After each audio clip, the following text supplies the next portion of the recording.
Welcome, listeners. You are listening to a podcast from the Free People's Movement, out of Sweden.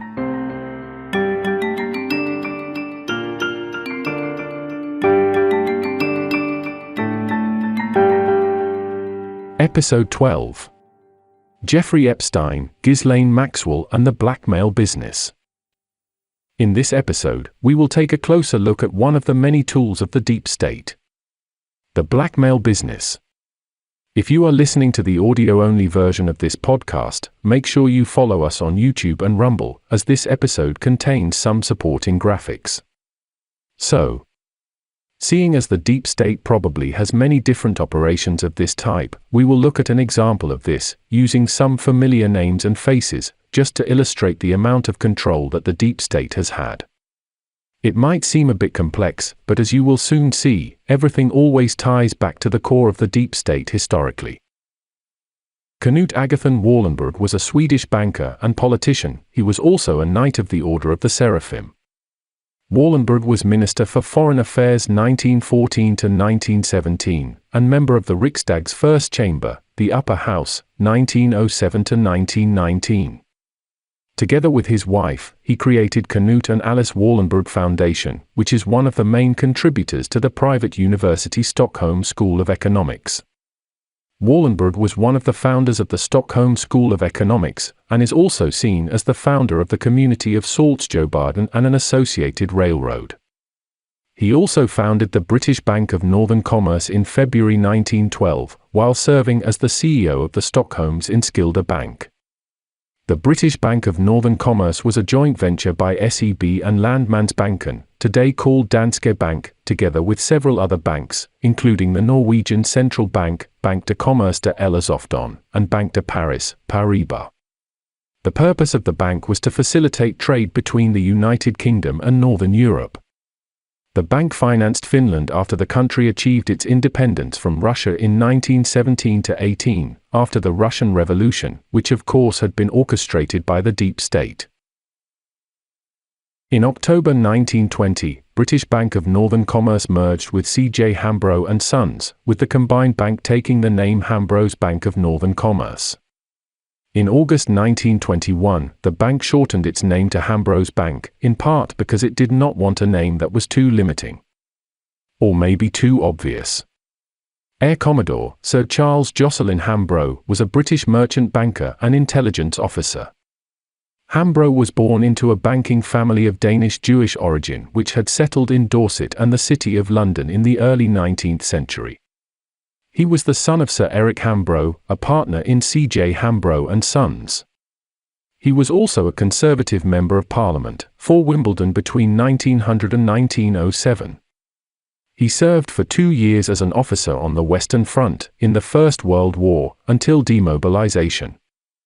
After initially training with the Guaranty Trust Company in New York City, where he and his wife lived with Harry Morgan, he joined his family bank C.J. Hambro and Sons, playing a large part in its merger with the British Bank of Northern Commerce in 1920, to form the Hambro's Bank in 1921.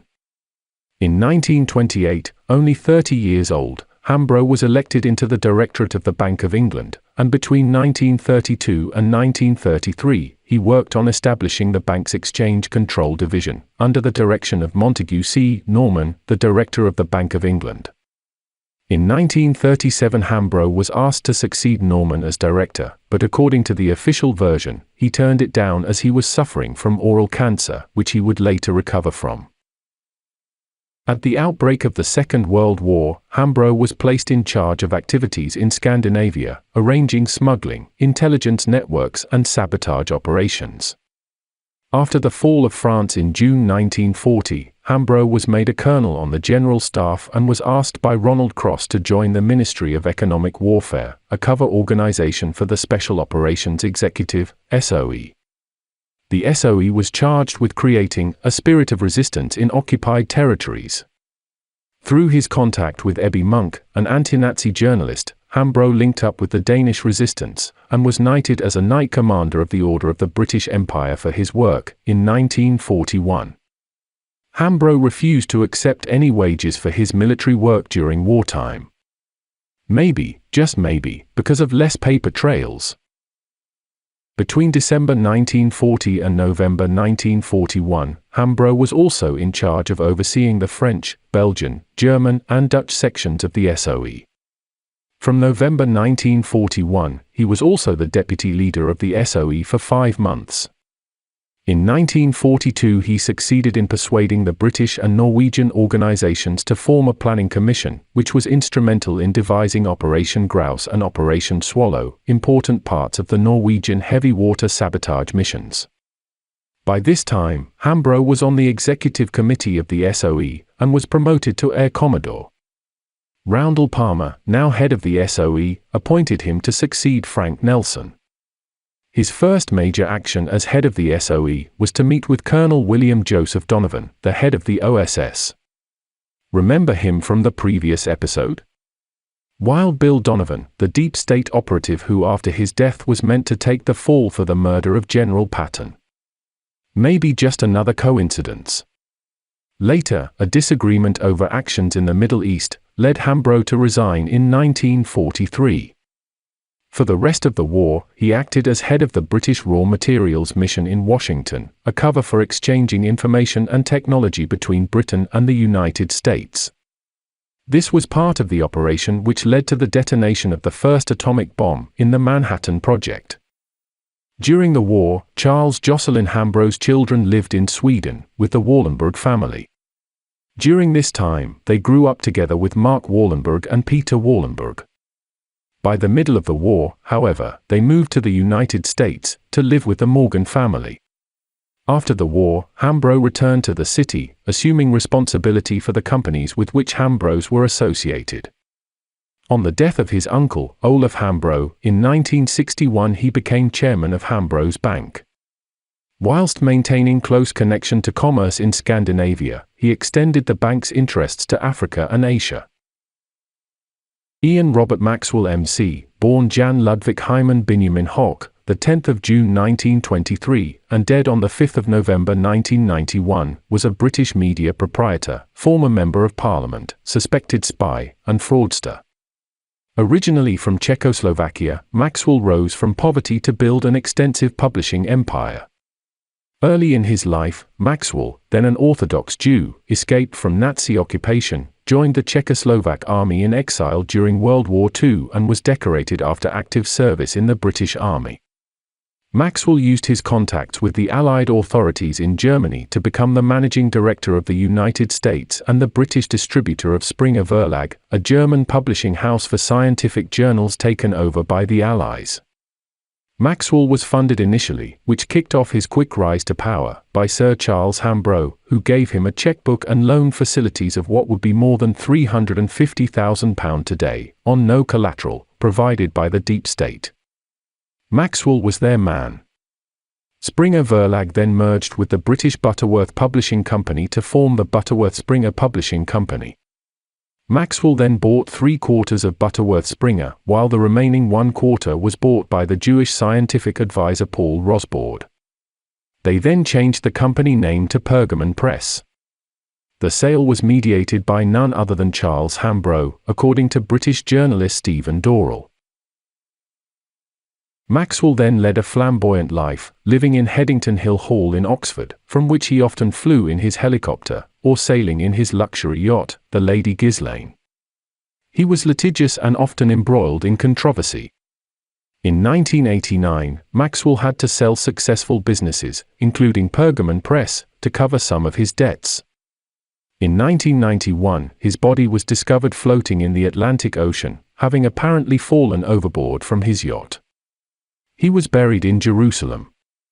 Maxwell's death triggered the collapse of his publishing empire as banks called in loans. His sons briefly attempted to keep the business together, but failed as the news emerged that Maxwell had stolen hundreds of millions of pounds from his own company's pension funds. The Maxwell companies applied for bankruptcy protection in 1992. Regardless of what the details of his death really was, the cleanup operation of his dealings started immediately. To draw attention from the fact that Maxwell was deeply in bed with the deep state, and that he almost certainly handled their blackmail operations, they used the pension funds as a diversion. Standard operating procedure of the deep state. Leslie Herbert Wexner, born September 8, 1937, is an American billionaire businessman. Wexner grew a business empire after starting The Limited, a clothing retailer with a restricted selection of profitable items, and later expanded his holdings to include Victoria's Secret, Abercrombie & Fitch, Express Incorporated, and Bath & Body Works. Wexner announced, in February 2020, that he was transitioning from CEO of L Brands into the role of Chairman Emeritus. Wexner had a very close relationship with Jeffrey Epstein that began in the 1980s and continued until Epstein's death. Wexner allowed Jeffrey Epstein to run his business out of a house he owned and resided in whilst CEO of Victoria's Secret. In July 1991, Wexner granted Epstein power of attorney and also instated him as a trustee on the board of the Wexner Foundation. Access to beautiful women is an essential part to these kinds of operations. Victoria's Secret. Secrets indeed. Wexner was really in the same business as Robert Maxwell. The blackmail business. Jeffrey Epstein got control over the Wexner operation in the United States around the same time as Robert Maxwell fell off his boat and drowned. The fact that Epstein and Ghislaine Maxwell, the daughter of Robert Maxwell, had a very strange relationship might become a little more clear after this episode. Robert Maxwell had been grooming Ghislaine from a young age to someday take over his operations. She was, after all, his favorite child. He even named his yacht after her. The fact that Epstein was a disgusting molester and rapist has been put forth in the media as the aspect in focus. There is no question about that, of course he was, but we must look beyond the surface and see the big picture. In order to run this type of operation successfully, you'd have to be a pretty sick individual in the first place, and Ghislaine Maxwell is surely just as bad as Jeffrey Epstein, if not worse. To make a long story short, two arms of the blackmail businesses of the deep state was consolidated into one. Under new management. The main part of the operation probably took place at Epstein's Islands.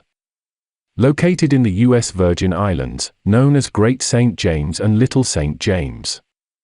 These islands have been fairly untouched since Epstein's death in 2019, at least according to the media. Although we know for a fact that the FBI has combed through every square inch of them. We can speculate with pretty good certainty that whatever went on with Epstein, Maxwell and their prominent guests on the island, that everything was being filmed and recorded. Visitors to the island include royalty, heads of state, politicians, actors, tech billionaires, musicians, scientists, and so on. When Epstein died, and Maxwell went into hiding, who took control of the materials? I guess we will find out, sooner or later. We all know that Prince Andrew was deeply compromised by Epstein and Maxwell, as they trafficked young girls for his benefit. The lawsuit against Epstein and Prince Andrew by Virginia Giuffre shines a light at this fact, and is aimed at laying the foundation in the public's mind for what is coming. Let's expand a little bit more. After two travel logs from Epstein's private jet with her name on them were released by the court, British writer Clementine "Clemmy" Hambro, a great-granddaughter of Sir Winston Churchill, accompanied Epstein on at least 2 trips, one of which was to his private island.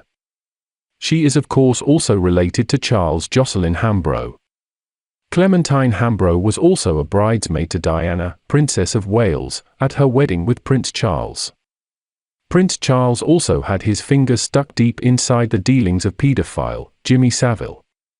Savile is, however, another story, but perhaps similar in nature. There is also a connection between Epstein, Maxwell, and the Swedish royal family. That connection goes through the Swedish deep state establishment. Barbro Enbom is the daughter of the head of department at the National Audit Office, Bertil Enbom, and Dr. Astrid Gronstedt. During her career, she has worked to promote Swedish-American business collaborations, especially in life science. She has done this not only in her profession as an investment banker, but also at the Swedish-American Chamber of Commerce. Enbom has many years of experience in marketing and finance, both in the pharmaceutical industry and entrepreneurship for start-up companies. Barbro Enbom graduated from the Stockholm School of Economics in 1967. She has pursued doctoral studies at the School of Business and Columbia University.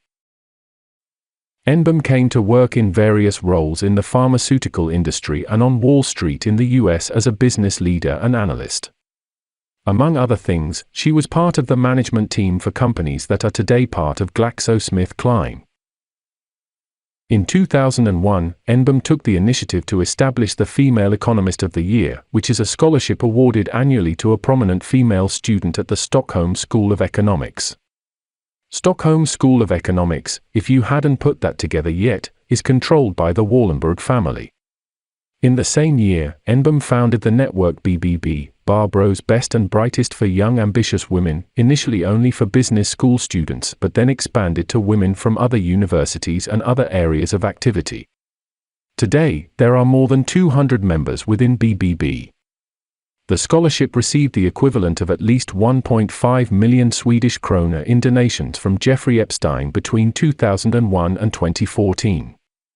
Stockholm School of Economics terminated its collaboration with Enbom in 2020 in connection with remarks about the Female Economist of the Year's connection to Jeffrey Epstein. In 2022, accusations were made that Enbom had invited several scholarship recipients to meet Epstein. As his conviction was made public, the school downplayed his involvement and continued receiving money. Barbro Enbom, the founder of the scholarship, repeatedly invited young Swedish women to Epstein's luxury home in New York.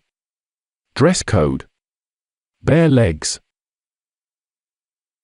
Swedish newspaper Dagens etc. revealed new information regarding the decisions made by the School of Economics and confirmed that Epstein approached several of these Swedish women, urging them to find new potential victims.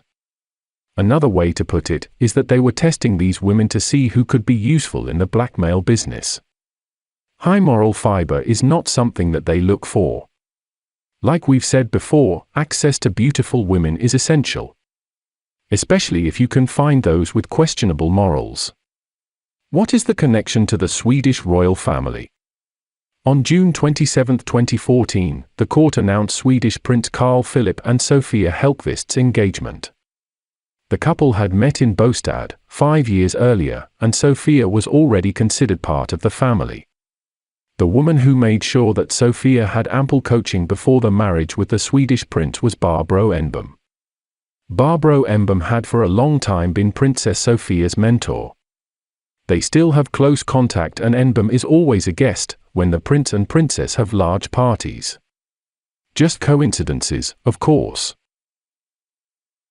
The blackmail business of the deep state is a very old phenomenon. Just to make this very clear, how surprised would you be if we could trace this type of business further back in time? Well, let's give it a go. In 1895, Oscar Wilde brought the Marquis of Queensberry to court, charging him with defamation. The Marquis of Queensberry was the father of Lord Alfred Douglas, with whom he accused Oscar Wilde of having a homosexual relationship. Homosexuality was illegal at the time, and the Marquis had repeatedly tried to bring these activities to light. However, the attorneys for the prosecuted provided evidence that the Marquis' accusations against Wilde for sodomy were justified, and the Marquis was acquitted, at the same time as Wilde was charged with gross indecency and sentenced to 2 years of penal labor, together with his partner Alfred Taylor. During the trial, it was revealed that Oscar Wilde had extensive contact with extortionists, male prostitutes, crossdressers, and was a frequent visitor to gay brothels. Many were registered and various people involved were interviewed, some being forced to appear as witnesses, because they were also linked to the crimes for which Wilde was charged. During the ongoing trial, many young men from the English aristocracy fled the country to avoid scandal, and one of these men was none other than Claude Danzy, who would become head of the British intelligence service during the Second World War. As we can see, that at the time of Oscar Wilde, the extortion business was already in full swing. Oscar Wilde eventually ending up in a situation where an extortion attempt went wrong, and he landed himself in prison for fornication with other men.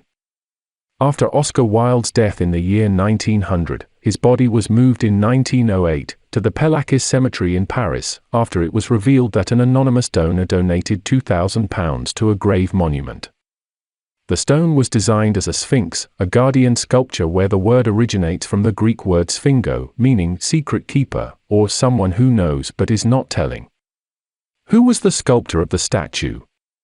A certain Jacob Epstein. History has a way of repeating itself. The blackmail business has been a huge and very real part by which the deep state has controlled men and women in powerful positions. To think that anyone could get into a position where they could be a threat to the deep state is not just naive, it's totally out of the question. How do you beat an opponent that has rigged the game, cheats, murders and lies? 1. Unrig the game. 2. Take away their ability to cheat. 3. Take away their toys. 4. Expose the lies. 5. Have them face justice. The best is yet to come. And nothing can stop what is coming. Thank you for listening.